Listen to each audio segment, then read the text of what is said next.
एक research conduct की गई जिसे फ्रंटियर्स इन पब्लिक हेल्थ जो एक जर्नल है उसमें पब्लिश किया गया, जिसमें ये पाया गया है कि कोविड के कारण मारे जाने का खतरा महिलाओं से ज़्यादा पुरुषों को है। मैं आपको बता दूं कि इन्फेक्शन कैच करने के बारे में क्लियरली कहा गया है कि दोनों को बराबर का खतरा है, चाहे आप पुरुष हैं चाहे आप महिला हैं। आपको कोविड-19 हो सकता है, लेकिन कोविड-19 हो जाने के बाद उसके कारण आपकी मृत्यु हो, इसके ऊपर जब रिसर्च की गई कि इसमें जेंडर का क्या रोल है, यानी कि अगर आप पुरुष हैं या महिला हैं उसका क्या रोल है, तो उसमें ये पाया गया कि 2.5 गुना ज़्यादा खतरा कोविड के कारण मारे जाने का पुरुषों को है। मैं आपको बता दूं कि अवेलेबल डाटा सेट जो था उसे स्टडी किया गया है और उसे स्टडी कर कर रिसर्चर्स जो हैं वो इस नतीजे पे पहुंचे हैं कि लगभग 2.5 गुना ज़्यादा खतरा जो है पुरुषों को है कोविड के कारण मारे जाने का। अभी तक ऑलरेडी ये मालूम चल चुका था कि बुजुर्गों को ज़्यादा खतरा है, या फिर वो लोग जिन्हें ऑलरेडी कोई ना कोई कोमॉर्बिडिटी है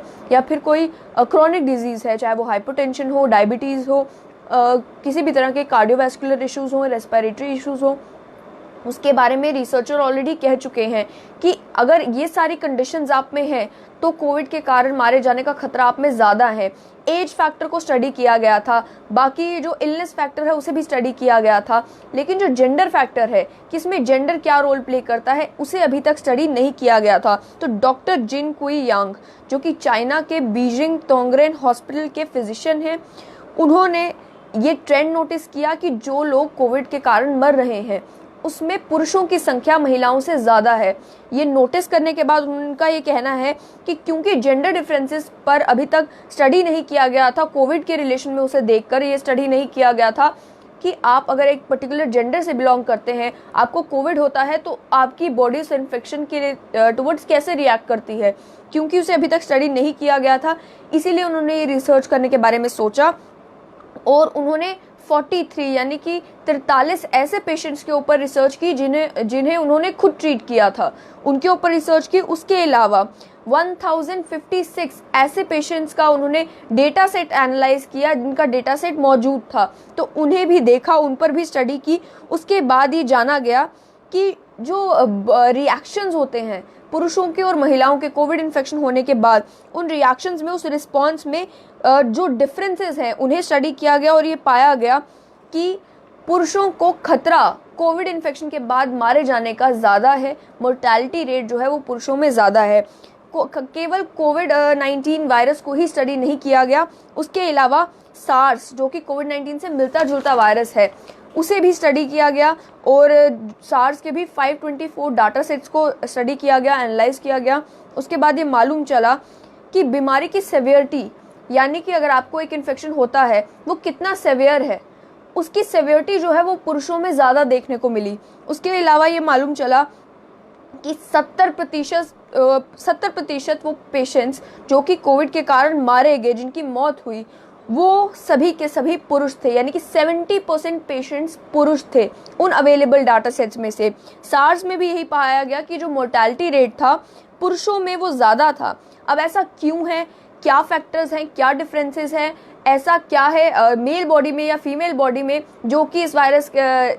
के इन्फेक्शन होने के बाद डिफरेंटली रिएक्ट करता है, उस पर अभी तक स्टडी नहीं हुई है। और ये जो रिसर्च भी हुई है, क्योंकि ये रिसर्च एक स्मॉल स्केल पर हुई है, इसलिए इसे प्रीलिमिनरी इंडिकेशन माना जा रहा है। इसे भी कंफर्म्ड ये फैक्टर नहीं माना जा रहा कि बिल्कुल सही बात है, पुरुषों में खतरा जो है ज़्यादा होता है। जिन लिमिटेड जो है डाटा सेट्स को स्टडी किया गया, जिन लिमिटेड रिसोर्सेज में एक स्मॉल स्केल पर ये स्टडी कंडक्ट की गई, उसमें ये पाया गया कि 70% वो लोग जिनकी मौत कोरोना वायरस के कारण हुई वो पुरुष थे। और साथ ही में ये पाया गया कि पुरुषों में जो सेवेरिटी है कोविड की इन्फेक्शन की वो ज़्यादा है। उसी तरीके से सार्स जो कोविड-19 से मिलता जुलता वायरस था, जो जिसकी इन्फेक्शन 2003 में फैली, वो उसमें भी यही देखने को मिला कि मोर्टेलिटी रेट जो है वो पुरुषों में ज़्यादा है। इससे पहले भी एक रिसर्च हुई थी, वो भी थोड़ी स्मॉल स्केल पर ही रिसर्च हुई थी, American journal of respiratory and critical care medicine. इस जर्नल में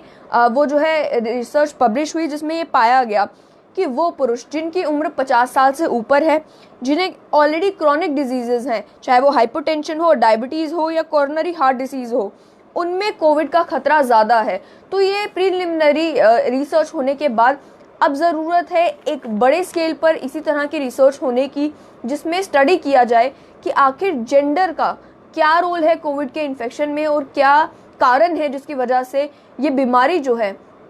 पुरुषों में ज़्यादा सेवेयर है। जहाँ तक बात है इन्फेक्शन कैच करने का, उसका खतरा दोनों में बराबर बताया जा रहा है कि चाहे आप पुरुष हैं चाहे आप महिला हैं, आप अगर किसी कोविड पॉजिटिव पेशेंट के कांटेक्ट में आते हैं या किसी ऐसी सरफेस को टच करते हैं जहाँ पर जो है कोरोना वायरस है और उसके बाद अपने फेस को टच करते हैं, तो ये पॉसिबिलिटी इक्वल है दोनों में कि आपको कोविड-19 का इन्फेक्शन हो सकता है। लेकिन इन्फेक्शन हो जाने के बाद वो बीमारी कितनी बिगड़ती है, आपकी तबीयत को कितना बिगाड़ती है, क्या आपको आपकी तबीयत को ठीक मतलब बिल्कुल कम बिगाड़ती है या ज़्यादा बिगाड़ती है, इसका जेंडर के साथ क्या लेना देना है, इस पर अभी रिसर्च करने की ज़रूरत है। क्या डिफरेंसेस है दोनों केसेस में, इस पर भी अभी स्टडी करने की ज़रूरत है। लेकिन जो ऑलरेडी स्टडी हो चुकी है जिसमें 1056 डेटा सेट्स को स्टडी किया गया है, 46 मैं कहूँगी ऐसे पेशेंट्स को स्टडी किया, 43 माफ़ कीजिएगा, 43 ऐसे पेशेंट्स को स्टडी किया गया है जिन्हें डॉक्टर जिन कुई यांग ने खुद ट्रीट किया था। उनमें ये पाया गया कि 70% वो पेशेंट्स जो कि कोविड के कारण मारे जा रहे हैं वो पुरुष हैं और साथ ही में 2.5 गुना जो है डेथ रेट पुरुषों में महिलाओं के कंपैरेटिवली कोविड-19 में ज़्यादा है। तो ये थी अभी तक की कोरोना वायरस की अपडेट। और भी कोई अगर इसी तरह की रिसर्च होती है तो आप तक ज़रूर पहुंचाएंगे। इससे पहले भी एक रिसर्च हुई थी यूएस में जिसमें तापमान का कोविड-19 के जो वायरस है उसका वो सरफेस पर कितनी देर तक रखता है, उससे क्या लेना देना है, उस पर भी एक रिसर्च हुई थी जिसमें ये पाया गया था कि अगर तापमान ज़्यादा हो, गर्मी ज़्यादा हो, डायरेक्ट सनलाइट पड़े तो कोरोना वायरस जो है सरफेसेस पर ज़्यादा देर तक टिक नहीं पाता। ये सारी बात है रिसर्च की, क्योंकि ये वायरस नया है, अभी इस बीमारी के बारे में लोगों को ज़्यादा पता नहीं है, अभी भी इसके वैक्सीन को ढूंढने की कोशिश की जा रही है, वैक्सीन मिली नहीं है। अभी भी जो इलाज हो रहा है, सिम्टोमेटिक इलाज हो रहा है या फिर अलग अलग जगहों पर जो रिसर्च हो रही है या अलग अलग जगहों पर जो ट्रीटमेंट दिए जा रहे हैं, उससे जो मालूम चल रहा है उसी इंफॉर्मेशन के बेसिस पर और जो इसी तरीके की रिसर्चेस कंडक्ट होती हैं उसके बेसिस पर ही जो नॉलेज बैंक है इस बीमारी को लेकर वो थोड़ा बढ़ रहा है अभी, लेकिन इसमें समय लगेगा। इसीलिए इस तरह की रिसर्चेस होना बहुत ज़्यादा ज़रूरी है। ये तो प्रीलिमिनरी इंडिकेशंस हैं, यानी शुरुआती इंडिकेशंस हैं कि ये पॉसिबिलिटी हो सकती है। जब इसी रिसर्च को बड़े स्केल पर कंडक्ट किया जाएगा, यानी कि जो सैंपल है उसे हज़ारों की जगह लाखों में गिना जाएगा, तब असल में मालूम चलेगा कि क्या ये जो हाइपोथेसिस है ये सही बैठती है या नहीं बैठती है, क्या सच में ऐसा है या नहीं है। लेकिन फिलहाल जो research frontiers in public health journal में पब्लिश हुई है उसके मुताबिक पुरुषों में कोविड-19 के कारण मारे जाने का खतरा जो है वो 2.5 गुना महिलाओं के कंपैरेटिवली ज़्यादा है। तो इस अपडेट से मुझे दीजिए इजाज़त, आप देखते रहें स्ट्रेट लाइन न्यूज़।